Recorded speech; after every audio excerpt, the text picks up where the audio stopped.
the world.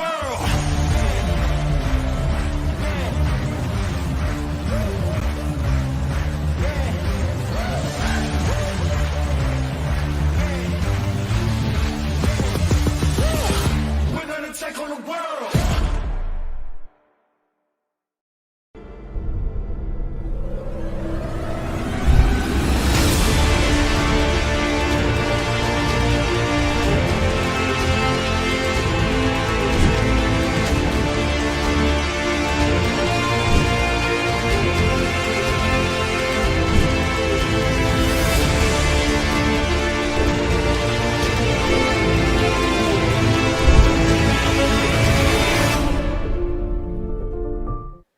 Olá, muito boa noite para você que nos acompanha pela TV JCO.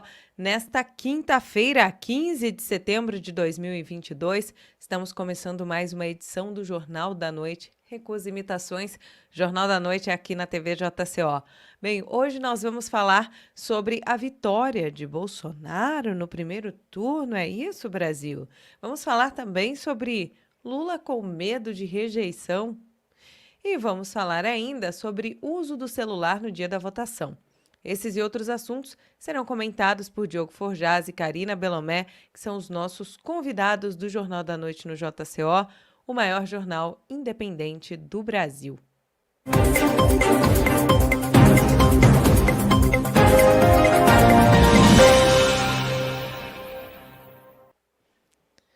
Para você que está aí na nossa audiência, fique à vontade, tá? Comente sem moderação, compartilhe o nosso conteúdo. Vou só fazer uma pequena correção aqui. O último assunto que eu falei, que foi sobre celular no dia da votação, esquece, tá? A gente vai falar sobre o Lula Flix. É porque eu anotei aqui, juntei com um outro de outro dia. Mas deixa eu cumprimentar essa bancada maravilhosa aqui. Tudo bem, Diogo Forjaz? Seja bem-vindo, boa noite. Boa noite, Andréa. Boa noite, Karina. Faz tempo, hein, Karina? Campanha é uma coisa doida, né? Bom te ver aí. Andréa, sempre bom estar aqui com você. Já falei várias vezes, a âncora mais sagaz do jornalismo brasileiro. Boa noite para o melhor chat desse lado do Texas, como diz o professor. Obrigado aí pela equipe por me convidar mais uma vez. Sempre muito bom estar aqui. Pois é, como disse o Diogo, faz tempo, hein, Karina? Ela toda iluminada, que veio dar o ar da graça aqui no nosso Jornal da Noite. Tudo bem, Karina Belomé? Seja bem-vinda. Tudo bem, Andréia, minha querida amiga, Diogo, meu eterno companheiro de luta. É uma honra estar aqui de volta, né? Depois desse período intenso que nós estamos vivendo, essa audiência maravilhosa e fiel à TV JCO. E vamos juntos nessa noite aqui de muita reflexão. Vamos lá então, meus queridos, porque a gente tem bastante coisa para comentar. Vamos começar então, né, por esse título, Vitória de Bolsonaro no primeiro turno. Como assim? O que quer dizer isso, Brasil? Saiu uma pesquisa da Brasmarket que diz o seguinte, que Bolsonaro está com 13 pontos à frente de Lula. A pesquisa foi contratada pela Associação de Supermercados do Rio de Janeiro e indica que o presidente tem 43,5% das intenções de voto contra 30,5% em relação a Lula. Aliás, contra 30,5% de Lula, né? O novo levantamento da Brasmarket, encomendado pela Associação de Supermercados do Rio de Janeiro, divulgado nesta quinta-feira, portanto hoje, mostra o presidente Jair Bolsonaro à frente da disputa presidencial. São 13 pontos aí. Um número emblemático, né, Diogo Forjaz? Agora, é curioso é o seguinte, acreditando, não acreditando, confiando, não confiando nas pesquisas, o fato é que todas as vezes que a gente vê uma pesquisa diferente do Datafolha, daqueles que puxam mais ali a sardinha para o Lula, a gente não vê destaque da imprensa, né? Embora a gente saiba que há aí um ajuste das pesquisas para se aproximar da realidade, eles não dão desconto mesmo quando os números divergem daqueles que são claramente, escancaradamente abraçados com o Lula, né? Na verdade, a mudança é sutil. Você não pode dar um cavalo de pau no transatlântico. A frase do Bolsonaro é ótima e serve para a velha mídia. Ó, sem ser presunçoso, né? Só para não parecer oportunista, tá usando em favor dele agora o dado do momento. Eu cantei essa pedra há algum tempo, que eles iam mudar de lado, né? E está acontecendo. Então agora você vê as campanhas do Lula reclamando que não tem público, o Lula fazendo propostas absurdas que impactam na produtividade, os jornalistas, inclusive os de esquerda, são obrigados a reconhecer que a pauta dele é um absurdo, né? Que seria o fim para o país se elas fossem atendidas. As pesquisas eleitorais, as mais mentirosas, estão dando empate. O Ibope, tem nome de guerra, IPEC, né, e companhia estão colocando empate, e as menos mentirosas começam a colocar na frente. Não tem surpresa. Eles só poderiam manter a estratégia anterior se ainda houvesse alguma intenção, ou se houvesse na percepção do cidadão a possibilidade de haver, talvez, hipoteticamente falando, uma intenção de fraude. Né? Agora, quando a gente vê movimentações desse tipo, a própria velha imprensa reconhecendo que o PT está em queda livre, né? Não movimenta ninguém na rua, não tem força nenhuma. As pesquisas, os maiores mentirosos da República, empatando o presidente, né? Nos que tem o nariz mais... O que tem o nariz mais comprido diz que empata, o que tem o nariz um pouquinho menos comprido, nariz de 1 metro, na metragem do Pinóquio. O que tem nariz de 1 metro diz que o Bolsonaro está 3% na frente. O que tem nariz de 1 quilômetro agora diz que empatou. Então, eu vejo uma tendência que sinaliza que nós temos uma chance muito pequena de ter fraude para as eleições nacionais. Muito pequena. Parece que o sistema já entendeu que não é possível fazer esse movimento e está se reorganizando a partir disso. A percepção que a gente tem é essa. E ela corrobora com outras notícias que eu não vou citar aqui para fundamentar a minha posição, para não correr o risco de antecipar a pauta. Mas eu nunca analiso o número de pesquisa, né, André? Desde que a gente conversa aqui. Eu sempre analiso a intenção de quem faz. A intenção de quem faz, quando a gente para olhar os outros fatores, claramente é reconhecer o óbvio, né? A vitória do Bolsonaro, que é totalmente hegemônico, e que, na verdade, beira os 80% dos votos. E repito o que falo aqui desde o início, o Lula não tem 12%. Lula não tem 12% dos votos. Me cobre. Eu estou aqui com o gráfico dessa pesquisa, né? E aí ela mostra o Lula em queda, né? Em queda mesmo. Ele caindo e o presidente Bolsonaro, em contrapartida, subindo. Como o Diogo falou, né? Para olhar com muito cuidado, para olhar com muita atenção e, claro, por mais que pareça muito legítimo, a gente olha sempre com desconfiança, e aí não é porque somos céticos, mas pelo histórico das pesquisas, né? Elas existem e a gente fica de olho até para saber a impressão dessas pessoas aí nos bastidores, porque a gente já esperava que esses resultados mudassem próximo das eleições. Karina, você acha que mudou antes do tempo? Olha aí o gráfico aí, ó. Lá em cima o presidente Bolsonaro, segundo lugar o Lula. Você acha que mudou antes do tempo ou está no prazo? Você estava prevendo aí mais ou menos esse prazo para eles começarem a querer mostrar a realidade? A gente sabe aí como é que era a artimanha do sistema, né, como o Diogo falou, e eles estão agora trabalhando para tentar, né, colocar aí um cenário em que a gente já enxerga pelos fatos, né, nos movimentos de rua, nas motocicletas. O presidente, é óbvio que, se as urnas estiverem de acordo com a vontade popular, vai ser eleito no primeiro turno. Não há dúvidas do que nós estamos assistindo entre Bolsonaro nas ruas e o cachaceiro no outro lado, que faz evento fechado. Inclusive, ele está agora aqui no Rio Grande do Sul, em Porto Alegre, e eu estive em Porto Alegre hoje de manhã e não vi movimentação nenhuma, muito diferente de quando o Bolsonaro está numa cidade, que a movimentação ela é vista por todo mundo. Então, é como o Diogo colocou, né? O Nine Fingers lá não tem 12%.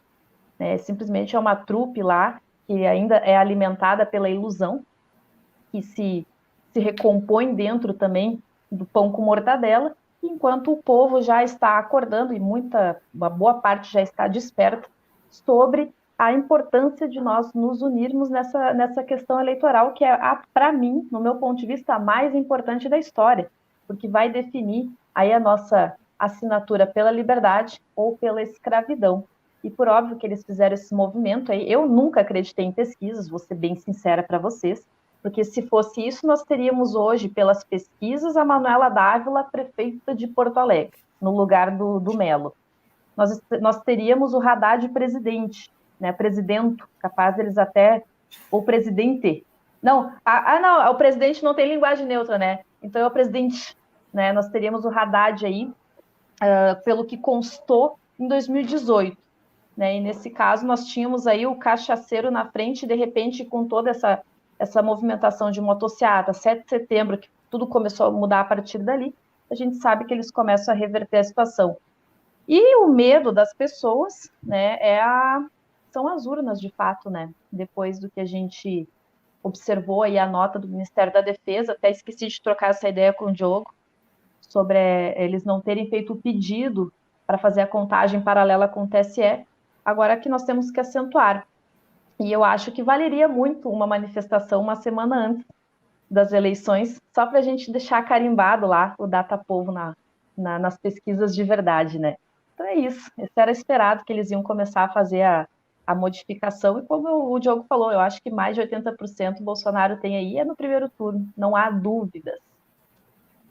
Por falar em dúvida, coisas estranhas das pesquisas, Diogo. Correio Brasiliense destaca sobre essa mesma pesquisa o seguinte: 52,5% dos eleitores rejeitam a votar em Lula. Olha só que coisa. A rejeição do Lula chega a 52,5%, o do Bolsonaro 31,4%, do Ciro 3%, dos outros não importa, né? Nenhum deles importa. Não. Os outros são só... Quem são essas pessoas, gente? Os outros são Quem? apenas os outros, né? Quem? Desse modelo. Então, a rejeição do Lula é de 52,5%. Curioso, né? Como é que pode uma pesquisa ser tão diferente de outras, né? A gente sabe que essa não é a única que diverge daquelas queridinhas da velha mídia, né? Parece que teve pesquisa, inclusive, falando sobre o 7 de setembro, que foi divulgada. O jornalista fez a análise da pesquisa antes dela ser divulgada. Enfim, como é que você vê aí, Diogo, essa questão da rejeição do Lula de 52,5% em relação a essas outras? Eu sempre olho a ideia das pesquisas, não o número, que o número é irrelevante, mas eu olho a intenção das pesquisas em bloco, porque elas funcionam em bloco. Você tem aquela que mente muito, de forma muito exagerada, ela sabe que ninguém vai acreditar no que ela está falando, mas é só para ter uma referência torta. E depois ela fala que mente menos. E a gente vê isso aqui no chat. Muita gente dizendo, o Diogo está viajando. Não, 30% o Lula tem. Por que a pessoa conclui isso? Porque ela vê lá o IPEC, Folha, dizendo que o Lula tem 325%, que não existe, né? Vai até 100, mas tem 325%. Aí quando alguém fala que ele tem 30%, ela fala assim, não, 70% o Lula não tem, mas aqueles 30%, pronto. A pesquisa mentirosa cumpriu o seu papel, fez você acreditar na mentira menor. Porque é assim que se faz mágica. Todo mágico, na verdade, é um grande fabricante de distrações. Ele distrai você, muda o teu olhar para onde não interessa e faz o que ele precisa fazer onde interessa. E se você não conhece o truque, você cai na mágica. O truque da pesquisa, um deles, são vários. Um deles é esse. Então eu olho o conjunto da obra. Quando você para olhar, e para quem tem dúvida ainda sobre os 30% do Lula, só para não deixar de falar, questione-se, aonde estão esses 30%? Essa é a pergunta que você tem que se fazer. E se você, por algum acaso, for comprar a outra magiquinha da maioria silenciosa, primeiro, quem disse que a maioria é silenciosa? Baseado no que a pessoa chegou a essa conclusão? E segundo, quem disse que quem está em silêncio é petista? Se historicamente quem é petista não fica em silêncio. Ou por acaso no seu trabalho, quem você ouve bradando política de graça, lacrando? Nesses últimos 10 anos, quem você viu se manifestar politicamente nos seus ambientes públicos, familiar, trabalho, direita ou esquerda? Quem é que é calado? A direita que é calada, querido, não a esquerda. Então, né? Pergunte-se, onde é que está os 30%? Não está na rua, não está na internet, não está no rádio. Está onde? Né? Mas eu ia dizer, como é que eu enxergo isso aí, André? Veja que até as pesquisas mais mentirosas estão dizendo, por exemplo, que a rejeição aos dois é de 6%. Se eu não me engano, foi o IPEC que disse isso. Ou foi o Datafolha? Foi o Datafolha. De que a rejeição a ambos, Bolsonaro e Lula, quem rejeita ambos é só 6%. Esse dado, nessa pesquisa, ela está matando o branco e o nulo. Ela está tirando o branco e o nulo da jogada. Quando você vê uma outra pesquisa, aqui mente menos, que é a que está dizendo que o Lula tem 30%, está mentindo também. Essa pesquisa também está mentindo menos. Também está. O Lula não tem 30%.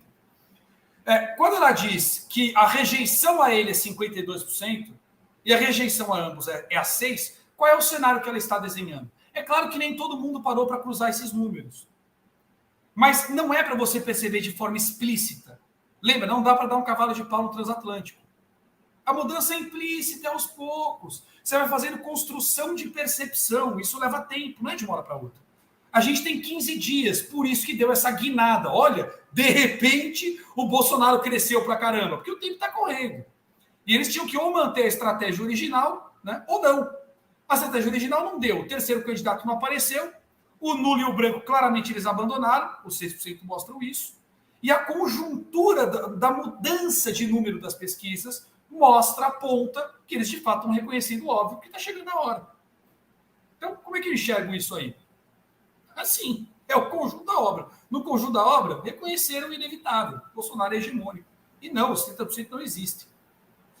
Correto. Bem, nós vamos para a próxima pauta, para a Casa da Karina. Casa da Karina. Atenção, atenção, Brasil. O Lula com medo de rejeição, Karina. Oh, meu Deus. Ave Maria. O petista vai a capitais sulistas nesta semana, por isso que eu disse que é a Casa da Karina, contra a rejeição em área em que Bolsonaro teve larga vantagem em 2018. A campanha de Lula vai encarar dias estratégicos nesta semana, com visita do presidenciável aos 3 estados do Sul, região em que a rejeição do petismo é tradicionalmente elevada. Depois de levar a campanha mais de uma vez ao Nordeste, onde Lula desfruta de bons índices, segundo a matéria aqui, né, de popularidade, e onde o trânsito junto a eleitores costuma ser mais confortável, o Partido dos Trabalhadores visita Porto Alegre, Curitiba e Florianópolis. Os compromissos acontecem entre sexta, dia 16, e domingo, dia 18. E aí, segundo reportagem do Globo, a viagem de Lula aos estados vai contar com segurança mais reforçada de toda a campanha petista até o momento, com contingente ampliado e uso de drones.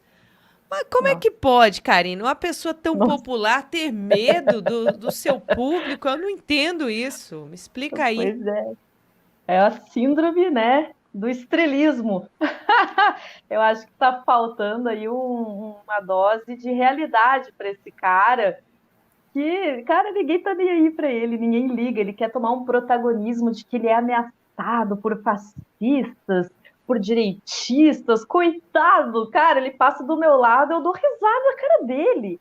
E digo ainda, eu só tenho 5 pila para tua cachaça, meu filho, e não 50 mil que ele queria me tirar. Eu não vejo a hora de encontrar o Lula na rua ainda e tirar um sarro. O que a direita é? A direita ela é engraçada, a gente tira sarro, a gente faz meme, ironiza, e o cara tá se achando agora o alvo das galáxias, sabe? O narcisista.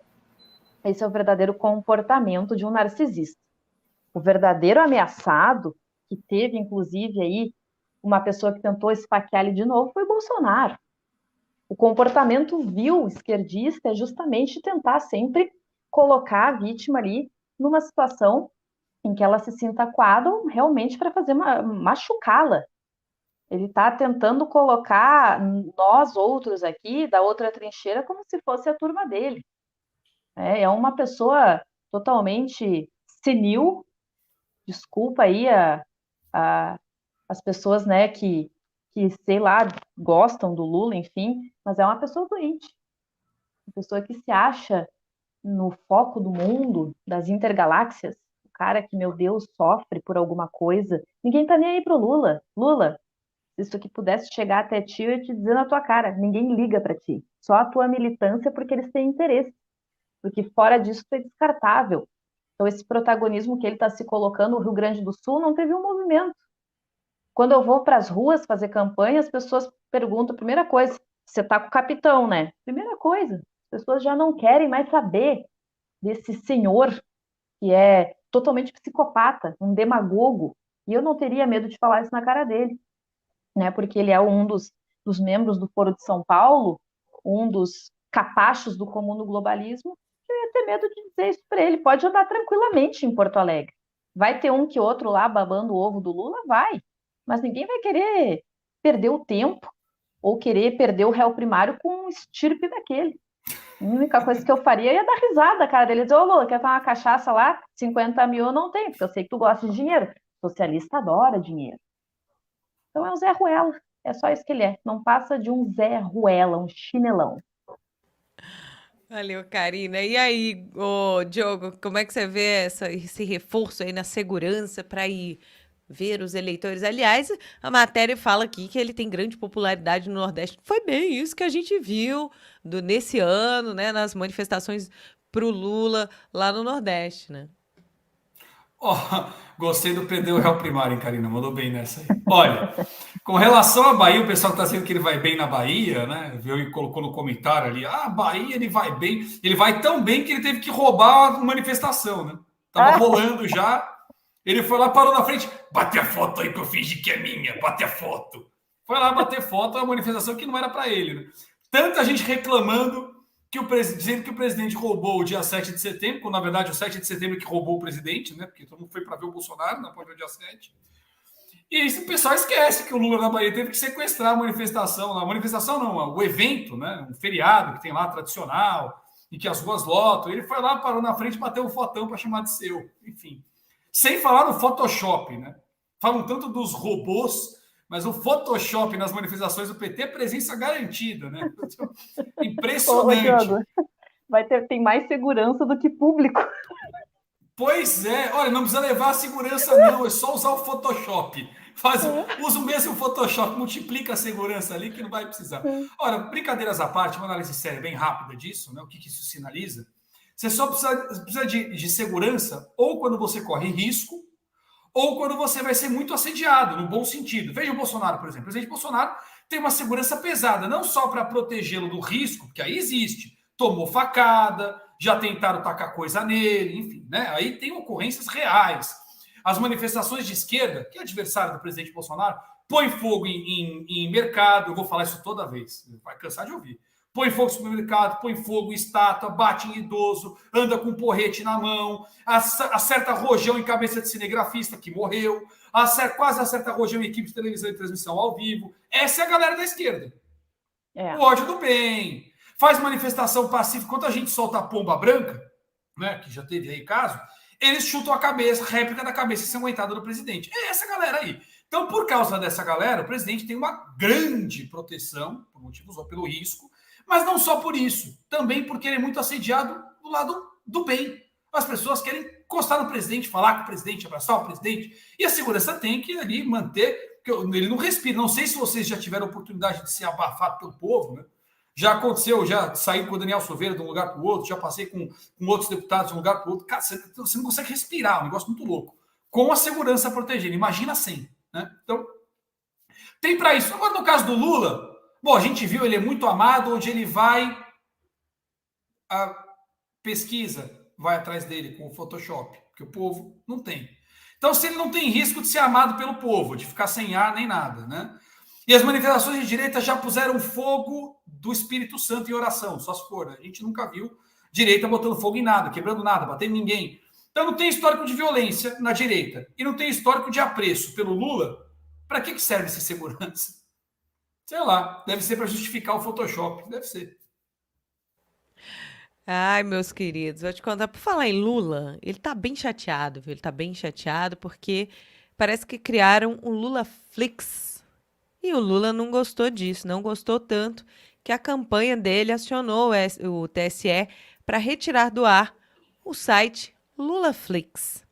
A campanha de Luiz Inácio Lula da Silva apresentou ao Tribunal Superior Eleitoral uma representação para pedir a retirada do ar de um site conhecido como LulaFlix, que, de acordo com o PT, apresenta fake news sobre o ex-presidente e estaria sendo impulsionada pela campanha do presidente Bolsonaro. Segundo a defesa de Lula, o site foi criado em 30 de agosto de 2022, durante o período eleitoral. abre aspas, é dentro de pleno conhecimento deste Tribunal Superior Eleitoral que o é pertencente à pessoa jurídica criada para a campanha eleitoral de Jair Bolsonaro.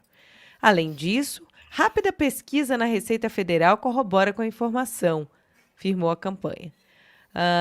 Pela legislação eleitoral, é expressamente proibida a prática de impulsionamento de propaganda negativa contra outras candidaturas. Tá. Entre as fake news, tá? Impulsionadas pelo site, segundo a CNN, são fake news impulsionadas. Segundo a campanha de Lula, a que associa o ex-presidente ao PCC. Ou o PCC ao ex-presidente. A ordem dos tratores não altera o viaduto aqui, né? Agora, curioso, né, Karina? Porque vamos ver como é que vai ser essa reação. Porque fizeram várias páginas aí sobre o presidente Jair Bolsonaro, inclusive associando ele ao homem do bigodinho lá da Alemanha, e aí tudo bem, né? Inclusive o Lula foi autorizado pela própria justiça a chamar o presidente de nazista, né? Agora o Lula tá chateado porque fizeram aí um site em homenagem a ele, não olhei ainda, mas segundo a CNN tá cheio de fake news, inclusive associando o Lula ao PCC. Minha gente, quem ia pensar nisso? Nossa, coisa triste, né? Eu fico muito, muito triste também, porque acabei de procurar aqui o site, não, já retiraram, né? É muito rápido tudo, atingiu o centro das galáxias, como eu digo. É assim que funciona o aparelhamento. Né? Os caras são extremamente organizados. Então, no que se refere a Bolsonaro, tudo pode. Aí as pessoas dizem que isso são coisas da nossa cabeça. Mas atingir ali, mostrar os fatos sobre o Lula, aí não. E Lula ainda tem uma coisa aqui que ele fez, ele pagou, e o Google mostra fake news sobre a absolvição. Se tu entra no Google e coloca Lula prisão, vai colocar rapidamente que ele já foi absolvido. Essa é a manipulação dos fatos. E a gente não viu tanta coisa acontecer ao mesmo tempo, e hoje está aí o resultado, quando diziam que nós éramos conspiradores, que a gente inventava história acerca, né, desses grupos, eu digo que são verdadeiras facções digitais, que manipulam a informação, obedecendo a regra soviética, né, os 10 mandamentos de Lenin, que faz parte das minhas palestras atualmente. Eu pontuo cada pauta, cada linha e comparo. Então, essa desinformação, esse remexe nos meios de comunicação é basicamente parte da esquerda. E as pessoas ainda insistem em dizer que a gente conspira, porque nós somos, né, pessoas que estamos ferindo os fatos, e está aí, para cego ver, que é assim que funciona. Agora, poder fazer ataques absurdos, né, destruir aí a campanha do presidente com relação às imagens do 7 de setembro, né, o TSE está todo lá, tapete vermelho para o seu comparsa. Afinal de contas, quem é que tirou o Lula da cadeia? Se não foi o próprio STF, os próprios que estão agora cuidando das eleições como se fossem democráticos, naquele discursinho barato, que só engana trouxa, perdão da palavra, mas é isso. Então nós estamos vendo aí os fatos, né? As pessoas que não enxergam porque não querem ainda, ou porque são mau caráter, não sei. Mas tá aí, o Luladrão tentando manipular as coisas, como sempre a esquerda o faz, mas ainda bem que uma boa parte do Brasil está se mexendo, está entendendo quem eles são. Eu ainda fico pasma, gente, de andar nas ruas e ainda ser questionada sobre a conduta do Lula, de que será mesmo que ele fez tudo isso, mas ele roubou, mas fez. Eu digo, eita, então se o cara estuprar tua filha, mas passar a mão nela e servir o chazinho, tá tudo certo. É a mesma coisa. Vamos botar a cabeça no lugar.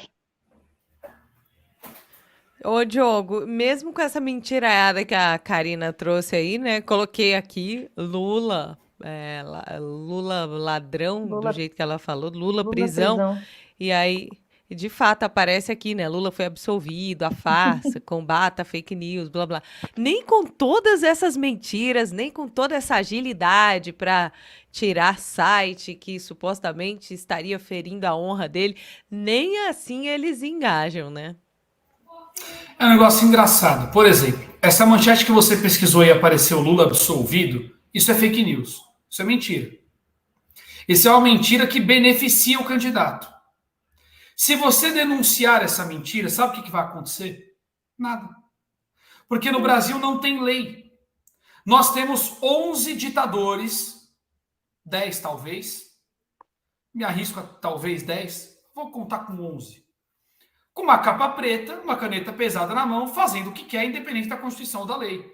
E eles criam uma referência que permite que os seus pares, péssimos pares nesse caso, façam a mesma coisa nas instâncias inferiores, porque eles sabem que a consequência de fazer o que querem, desde que queiram a mesma coisa que os togados mais altos, será nenhuma, a mesma que eles têm. E é esse o preço que nós estamos pagando. É por isso que você vai denunciar esse jornal que diz que o Lula foi absolvido, e ele não pode provar isso. Eu quero que ele mostre aonde o Lula foi absolvido.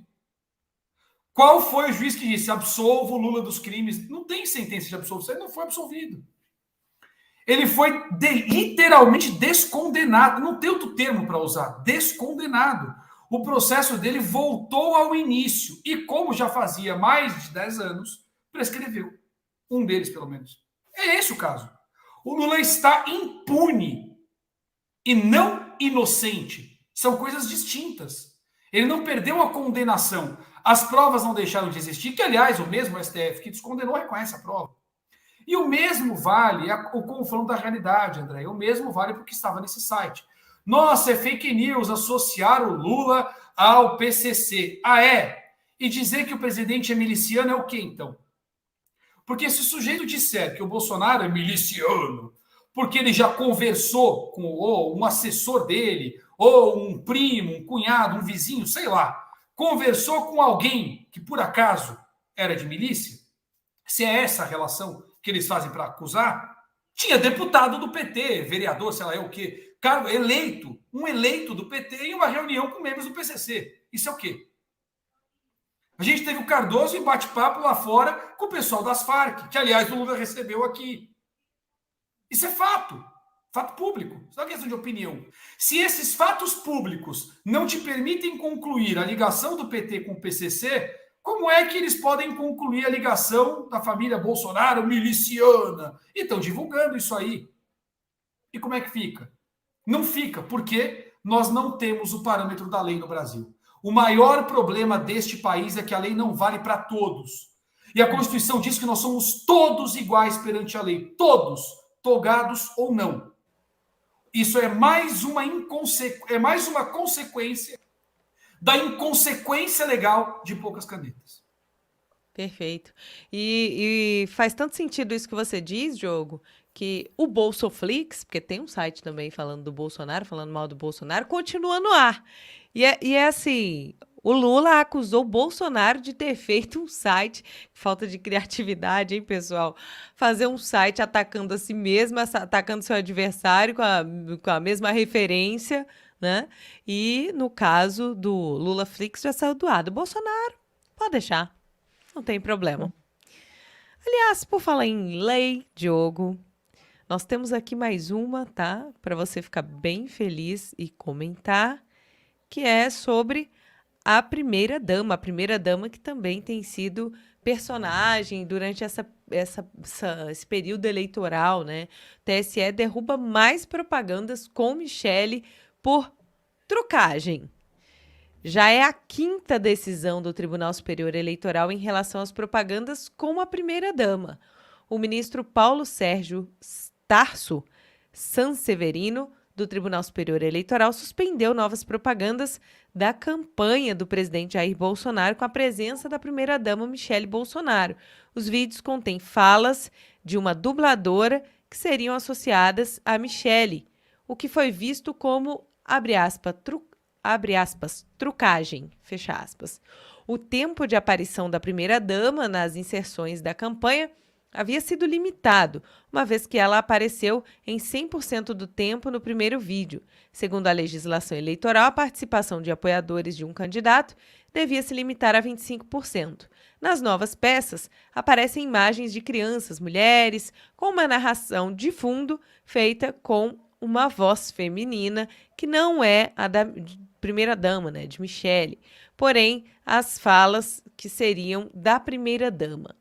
Abre aspas, verifica-se de plano que o teor da fala veiculada na propaganda eleitoral questionada é idêntico ao depoimento proferido por Michele Bolsonaro nas inserções anteriores. Blá, blá, blá, blá.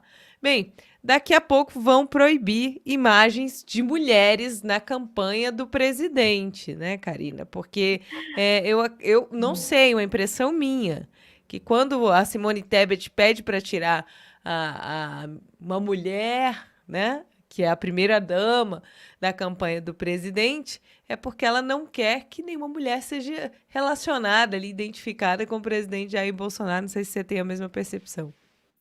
Mas, claro, essa é a verdadeira faceta do feminismo, né? Eles estão agindo de acordo, eles não gostam de mulheres, né? E o TSE tá muito machista, que coisa feia, Xandão. Assim não dá. Assim, a gente vai ter que ter uma conversinha. Tá muito ruim isso aí. Enquanto a Janja ataca a primeira-dama, ataca todo mundo e faz campanha, tá lá livre, com aqueles discursinhos bizarros, né? E é propaganda que consta um fato onde as mulheres foram agraciadas. Nós temos aí mais de 70 leis sancionadas pelo presidente a favor das mulheres. Isso é muito visível de entender o lado, né, o presidente que realmente trabalha. E engraçado, a gente esqueceu de falar num vídeo durante a campanha da ex-esposa do Lula, a Miriam. É um vídeo bem caseiro, dos anos 90 ali, na primeira campanha, na verdade, na campanha em que o Lula venceu a eleição, em 2002. Ela fala quem é o seu ex-marido e o que ele representa. Uma pessoa machista, racista, como ela colocou essas palavras, não sou eu que estou falando. Tá lá o vídeo de Miriam, a mãe da menina lá do Lula, do qual ele conseguiu afastar a relação.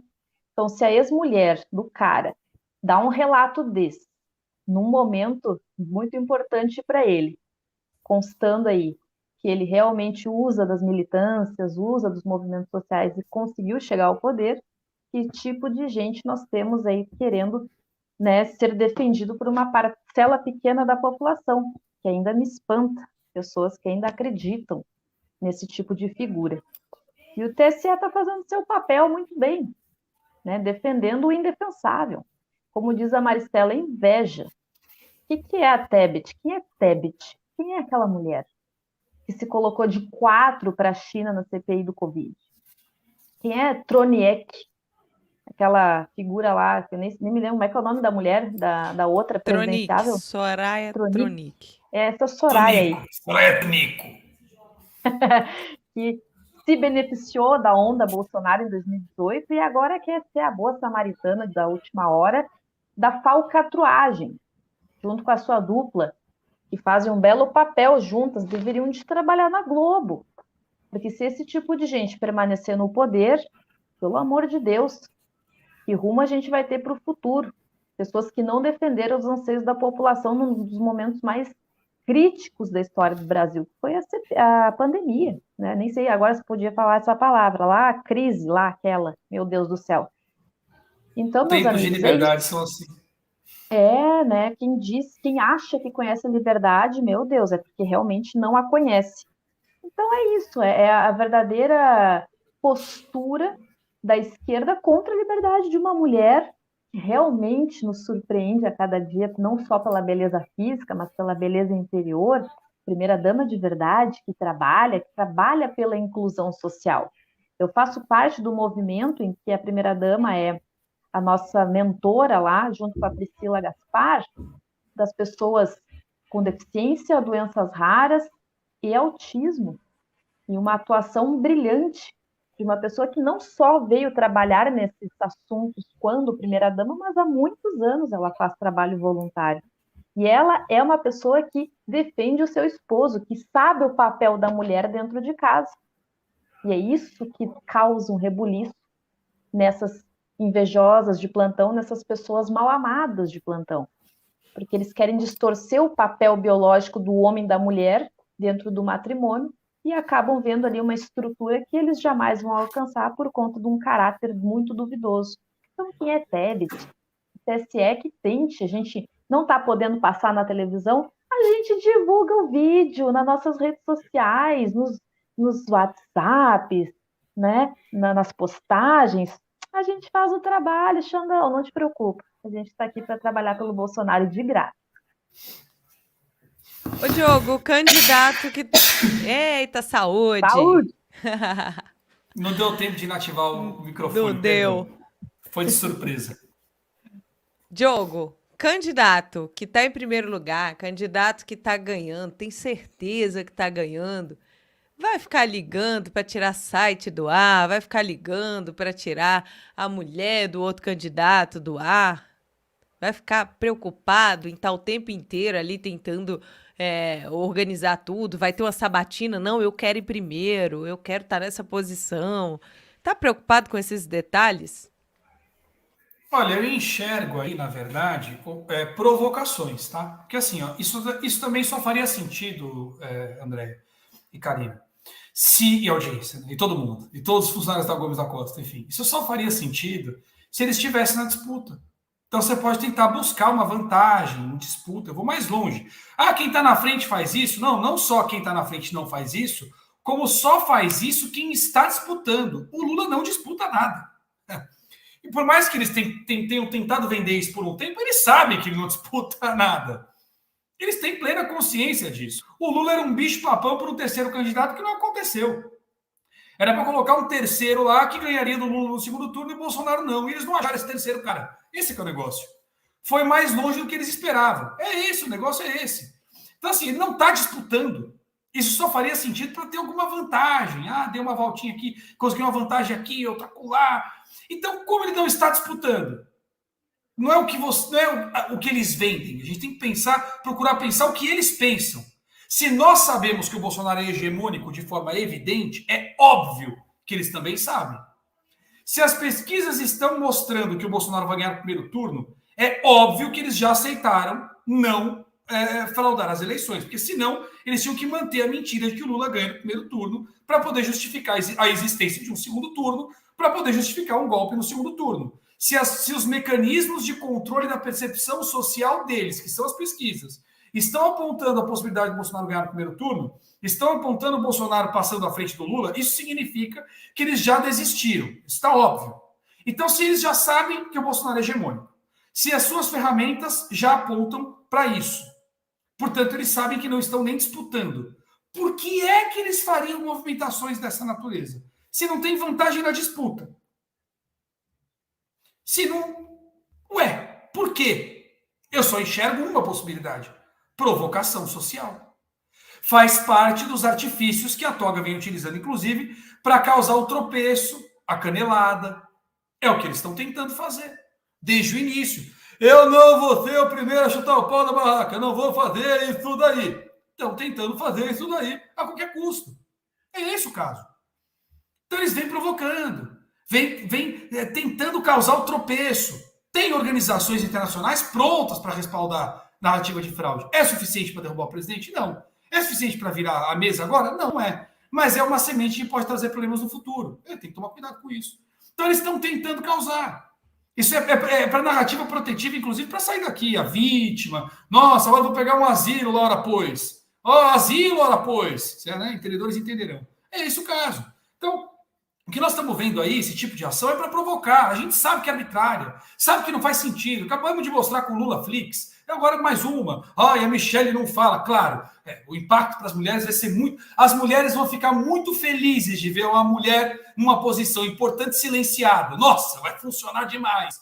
Mesmo que ele tivesse em disputa. Quando que calar uma mulher vai causar algum efeito feminista na população? Vocês são mulheres. Como é que vocês se sentem com isso? Calar a primeira-dama. Então, veja... Só tem uma opção: provocar. É para você ficar pé da vida. Olha lá, calou a primeira-dama. Nossa, tá vendo? E agora? Até quando isso, meu Deus do céu? É espremer o dedo na porta. Eu uso essa expressão faz tempo. Ninguém pensa direito com os 4 dedos espremidos na porta. Dói. Se eu te fizer uma pergunta, 2 mais 2 mais 5, com os 4 dedos espremidos na porta, você vai errar a conta. Tá doendo o dedo. Não dá, dói. É inflamação social. E é o que eles estão fazendo. É um fator de pressão na opinião pública favorável ao governo e é uma provocação ao governo, porque todo mundo sabe que são 2 pesos e nenhuma medida. Né? E isso é uma contravenção do devido processo legal. Pronto. E claro que isso vai, seja lá qual for o âmbito, eleitoral, penal, civil, tanto faz, né? Constitucional. E é claro que isso vai funcionar nesse sentido. É o que eu me enxergo disso aí. Não tem outro propósito. E cria aquele fato noticioso, né, que dá a entender para os menos atentos que o presidente talvez estivesse usando, né, abusando do poder que ele tem, como se tivesse alguém ali, né? Enfim, não cola. Bem, minha gente, por falar em desespero, vamos ouvir aqui uma fala da jornalista. Jornalista? Ou jornaleira? Não sei, agora me deu um branco aqui. Quem puder me ajuda. A Miriam Leitão Blogueira. fazendo acusações. Jornaleira, né, Karina? É blogueira. Miriam Leitão fazendo acusações ao presidente Bolsonaro. A gente não pode mostrar a imagem, mas a gente pode mostrar o áudio aqui para vocês ouvirem. O presidente Bolsonaro tem, desde o começo da sua vida como parlamentar e depois como presidente, estimulado a violência. A violência é um projeto. É um projeto dentro desse plano autoritário do presidente Bolsonaro. E eu estou convencida disso por quando você olha todo o panorama. Eu acho importante a gente olhar todo o panorama, né? Porque não é um caso separado, é a formação estímulo à formação desses CACs, que são...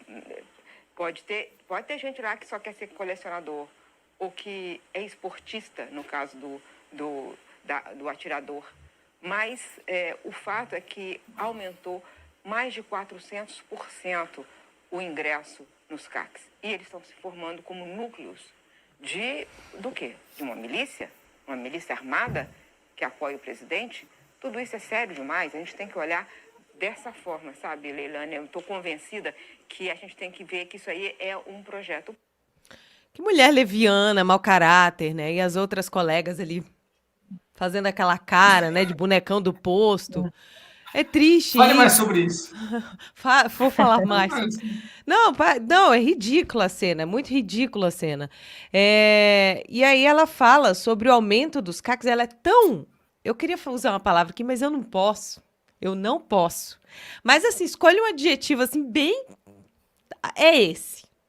Então, ela é tão... Para ser educada, ela é tão leviana que ela fala do aumento do número dos CACs, mas ela não fala que os índices de violência caíram. Ela poderia dizer assim, olha, subiu 400% o número dos CACs e aumentou em 500% o número de assassinatos com arma de fogo. Não é isso que ela faz.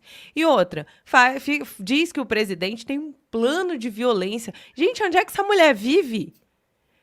Ô, Karina, será que ela não sabe da quantidade de bandidos, o armamento que os bandidos têm aqui no Brasil, não? Cara, a gente está falando de Miriam Leitão. Quem é Miriam Leitão? É uma blogueira, né, que foi presa no regime militar. Por quê? Quem é que era preso lá naquela época? Guerrilha armada. O que ela estava fazendo? Bandidagem. Em primeiro lugar, Miriam Leitão é aquela mulher que processou Augusto Nunes porque ele deu um conselho a ela, tá? Quem não sabe, eu sou muito amiga do Augusto, ele me contou essa história e já contou na Jovem Pan também. Ele deu um conselho a ela como diretor para que ela tivesse alguém que corrigisse os textos dela, porque escrevia muito mal e deve continuar escrevendo muito mal. Pelo que ela fala, porque ela tem aquele esgoto na boca, ela fala só M, deve escrever tão pior quanto fala. Ela processou o cara porque ele deu um conselho de chefe. Então é o tipo da pessoa que se coloca acima de tudo e todos numa razão absoluta. Cara, Miriam Leitão, ela é tão louca. Eu tô com a camiseta aqui do meu clube de tiro de Novo Hamburgo, lá que eu tô que eu sou sócia, membro sócia lá, fundadora, tá? Então eu tenho o maior orgulho de desfilar com essa camiseta. Ela é aquela figurona que, por muita sorte, ou porque realmente as coisas se comprovam aparelhadas de fato, ela tem um emprego. Porque jornalista não dá para ser. Pelo amor de Deus, nós aqui, que somos jornalistas, temos aí chega até a doer na alma. Eu tenho aqui um dado, que eu postei, inclusive, sobre o armamento, em relação ao armamento. Os assassinatos apresentaram uma queda expressiva, recuando para mais de 57 mil em 2018, menos 11,6% antes de 2017, e para 45 em 2019, por conta da flexibilização do armamento, uma queda de 21,5%, num patamar em que no ano de 2000, quando tinha ainda o armamento livre, para 45 mil. Então, nós temos aí estatísticas comprovando o benefício de uma população armada. E a gente sabe que o primeiro método de tomada comunista é a retirada da defesa do indivíduo. Quem tem dúvidas sobre isso é só olhar o filme produzido pela Angelina Jolie. Eu agora não sei a ordem, se é First They Killed My Father ou They First Killed My Father. Tá lá no Netflix, é assim mesmo, é em inglês mesmo. Vocês podem colocar. Filme produzido pela Angelina Jolie no Camboja. Relata a história da tomada do Khmer Vermelho, que dizimou um quarto da população via ordens de Lenin. Então, cara, Miriam Leitão é só um fantochão de alguém que coloca o prompter para ela falar asneira, porque uma opinião madura e concreta, embasada, aquela mulher não tem capacidade. Então, é uma vergonha para o jornalismo isso. E como disse Paulo Figueiredo, o jornalismo profissional morreu, né? Se fosse depender dessa galera, a gente está perdido. Diogo, e aí, como é que você ouve? Nossa Senhora, como é que você ouve as palavras dessa criatura, né? Porque ela, inclusive, ela não só faz acusações ao presidente, como ela faz acusação aos CACs, né? A pessoa que tem um CR, porque ela diz que essas pessoas estão se reunindo em milícia. Isso, inclusive, ela está fazendo uma acusação criminosa, né? As pessoas, inclusive, poderiam se reunir e meter um processo nessa mulher, né? Vamos lá. Eu acho que essa mentira é uma mentira a pururuca. A nota editorial, estou fazendo como ela fez aquele dia com o presidente, estou recebendo aqui um sinal, né, telepático e acho que esse é o grau de qualidade que ela tem. O combustível baixou, mas isso é ruim porque beneficia quem tem carrão. Valeu, Miriam! Muito bom. Olha, eu quero falar de todo o panorama. Eu vou pegar um outro lado que esses já exploraram muito bem. Não tem mais nem muito o que bater aí. Vamos olhar o panorama de quem é que está com um projeto violento? Os índices a Karina trouxe, você falou também. Eu vou pegar um outro aspecto.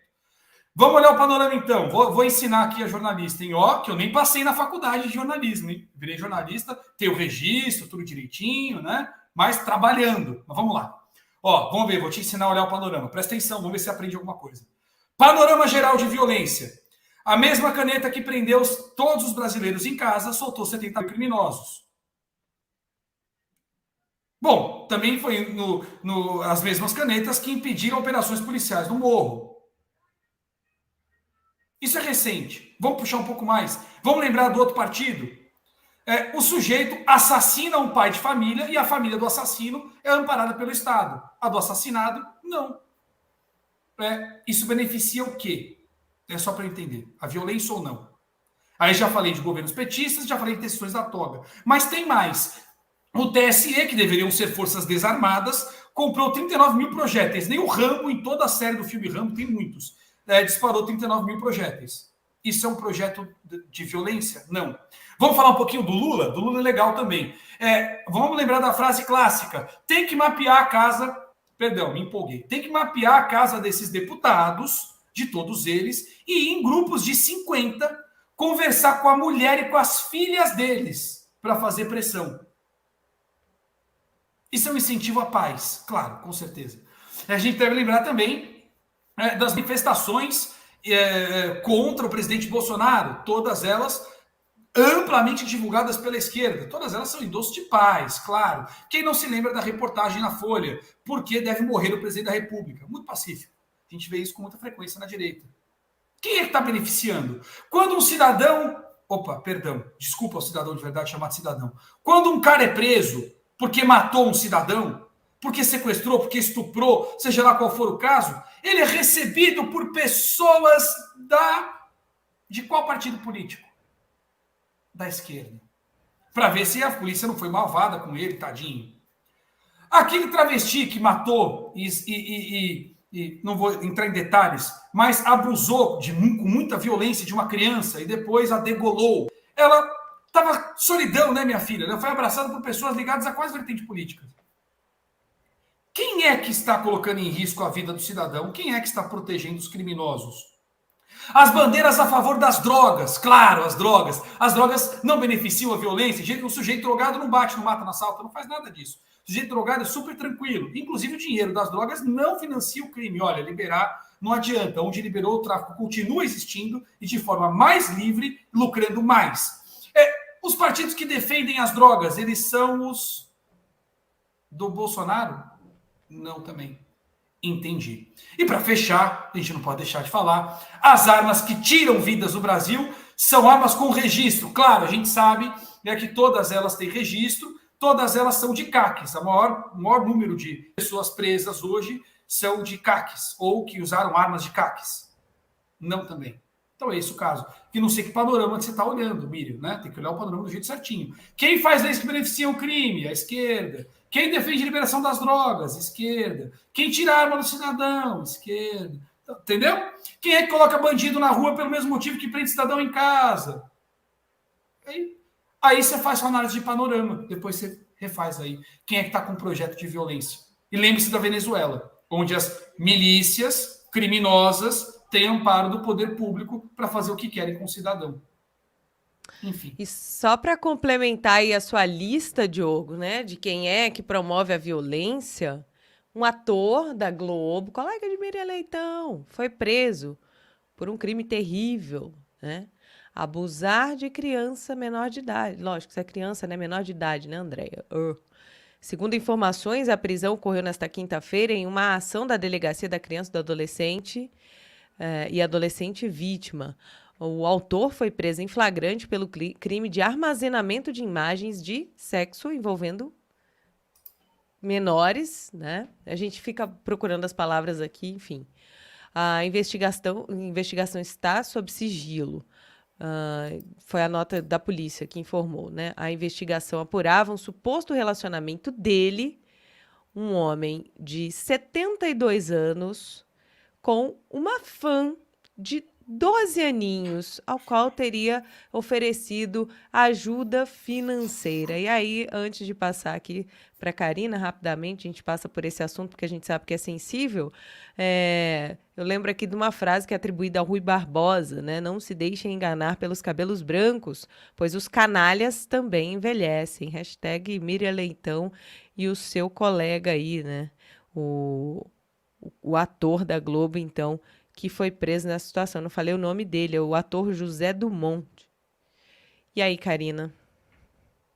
Mas é lamentável essa situação, eu me deparei com isso, né?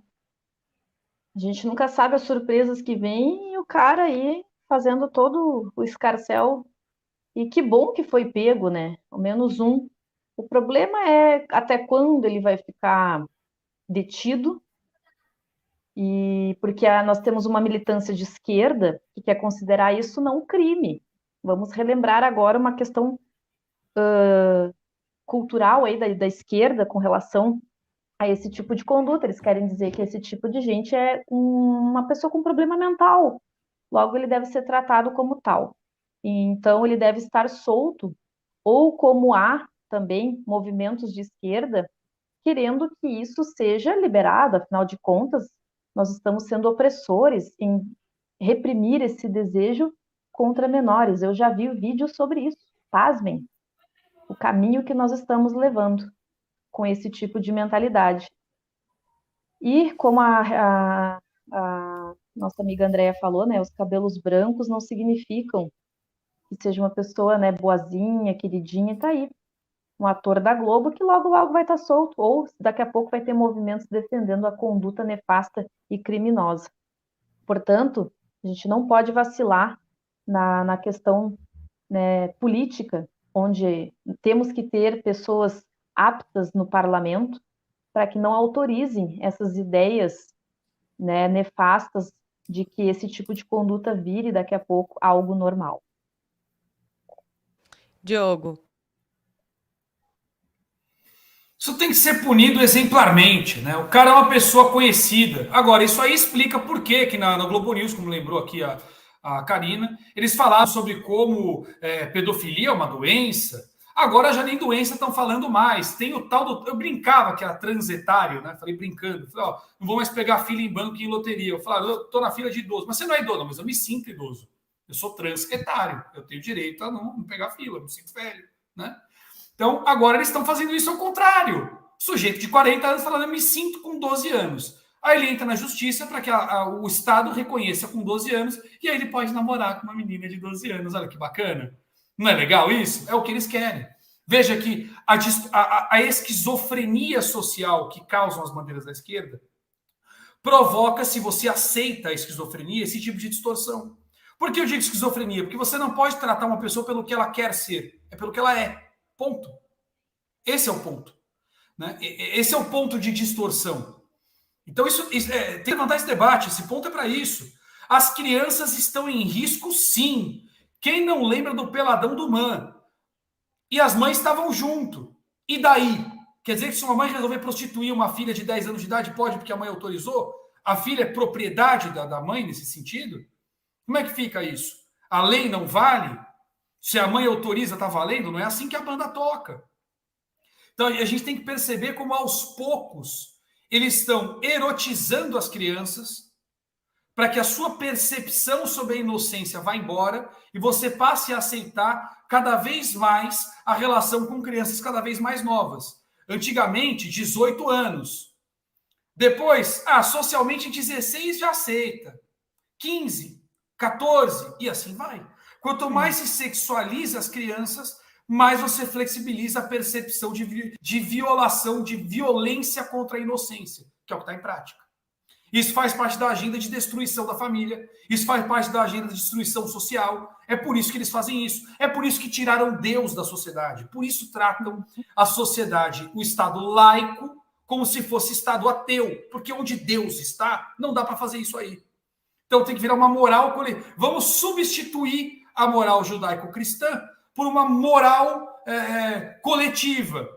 Aí vem o politicamente correto para substituir a presença da fé. É esse o caso. Por que fazem isso? Para chegar nisso que nós estamos vendo agora. Então, um caso como esse, de alguém famoso, tem que ser punido de forma exemplar. Exemplar é um recado para a sociedade de que o brasileiro não aceita. Não mexam com as nossas crianças. Não vão mexer com as nossas crianças. Esteja eu deputado, jornalista, cidadão, enquanto tiver ar nos meus pulmões, não vão mexer com as nossas crianças. E isso tem que partir de cada um de vocês. Essa é uma bandeira que não pode esperar ninguém defender, não. Já teve o peladão do mãe, isso não é o primeiro caso, e tem que ser o último.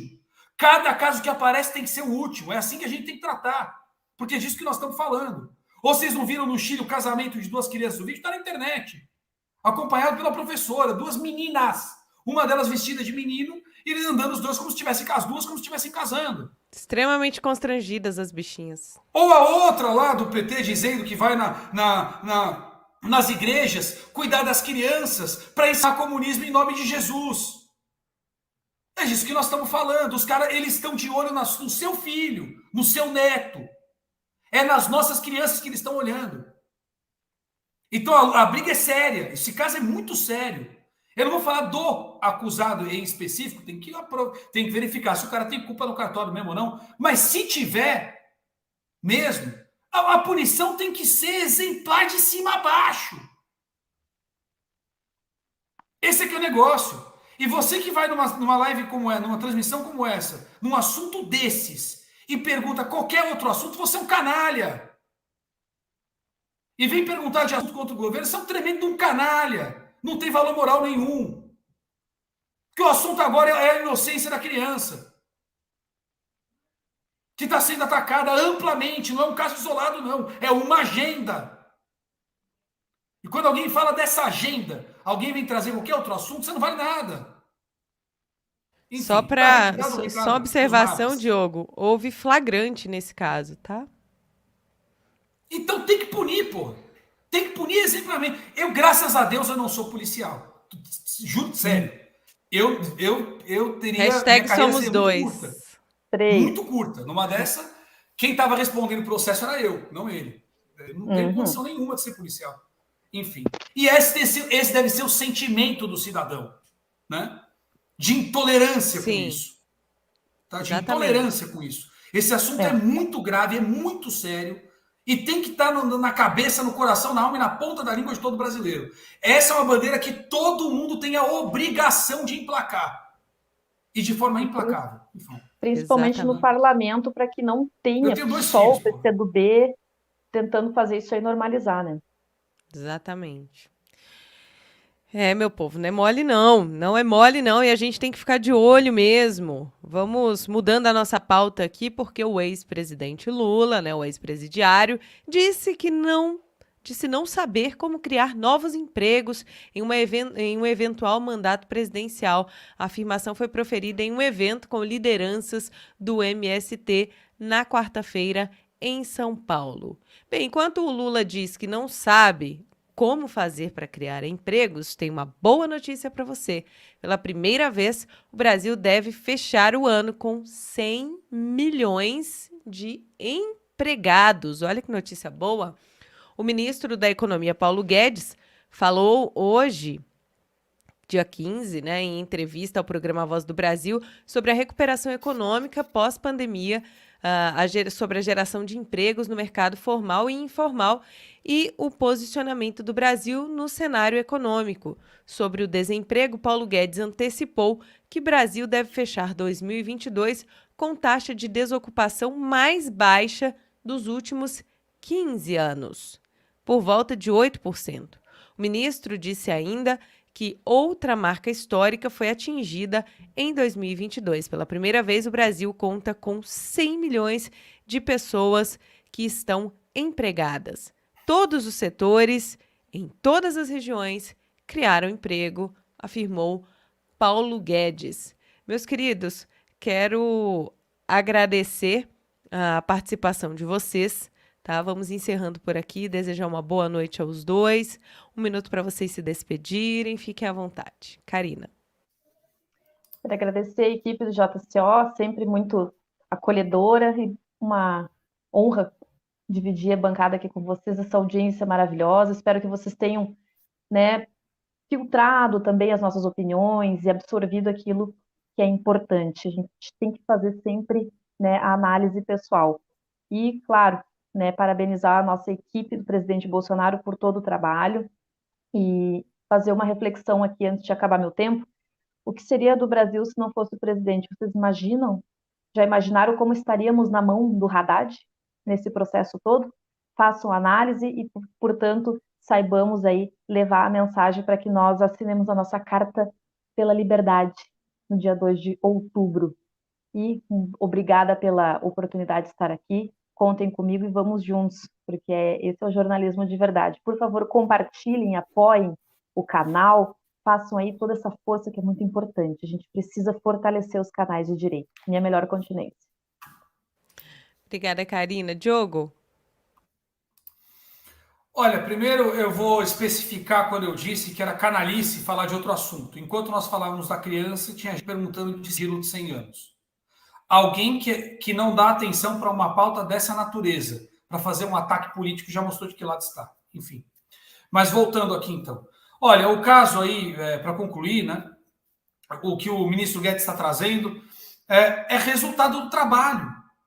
E tanto não veio da Lua, não caiu de Marte, não brotou da Terra, né, que eu cantava essa pedra antes, lá atrás. Não é porque eu... nossa, o cara, visão do futuro. Não, era óbvio. O governo estava fazendo obras de infraestrutura, isso gira a economia. Ele diluiu a dívida das empresas no tempo. facilitou a manutenção dos empregos e das folhas de pagamento, colocou dinheiro na mão do consumidor na ponta quando o mercado estava fechado, mantendo não só o consumo basilar, a comida na mesa, o mínimo para o cidadão, mas manteve o mínimo da estrutura econômica funcionando. Isso associado a obras de infraestrutura e recordes agrícolas, a mágica está feita. Você aprimorou a estrutura para atrair investimentos, manteve a sua logística funcionando, o mercado funcionando, manteve a paz social, porque o cidadão não passou fome, e batendo o recorde agrícola, você trouxe recursos. Qual é o resultado disso quando você abre o mercado? Você está pronto para andar. É o cara que foi obrigado a ficar sentado numa sala, mas ficou mexendo a perna, exercitando. A hora que liberou, ele está pronto para ficar em pé. É o que está acontecendo com o Brasil. O Brasil se preparou para ficar em pé depois da pandemia. E o resto do mundo, não. É resultado do trabalho. E vai industrializar? Vai, porque preparou para isso. O mundo está com pobreza produtiva, não tem onde escorar, e o Brasil tem matéria-prima, mão de obra e estrutura. Isso atrai ainda mais investimentos. Ou seja, o Brasil está condenado a crescer a partir do ano que vem, como disse o ministro Paulo Guedes. Tem 2 planos macho contratados e vem mais. Isso é resultado de trabalho. Obrigado pela companhia maravilhosa de hoje. Muito bom dividir a tela com você de novo, Karina. Matamos uma saudade aqui dos tempos de tribuna diária, né? Muito Verdade. bom também, sempre com a Andréia, sua sagacidade fantástica de sempre. E esse chat maravilhoso que enriquece muito o nosso papo aqui, muito mesmo. Foi maravilhoso. Obrigado, estou sempre à disposição. É um prazer enorme participar aqui. Obrigado, Alessandro, e toda a equipe do JCO. Foi realmente muito boa essa noite. Obrigada, meus queridos. Uma excelente noite. Obrigada também ao nosso chat que participa ativamente deste jornal. A gente se encontra a qualquer instante aqui na TV JCO. Lembrando que mais uma edição do Jornal da Noite, amanhã, às 9h30, aqui neste canal. De Brasília, Andréa Luiza Matias.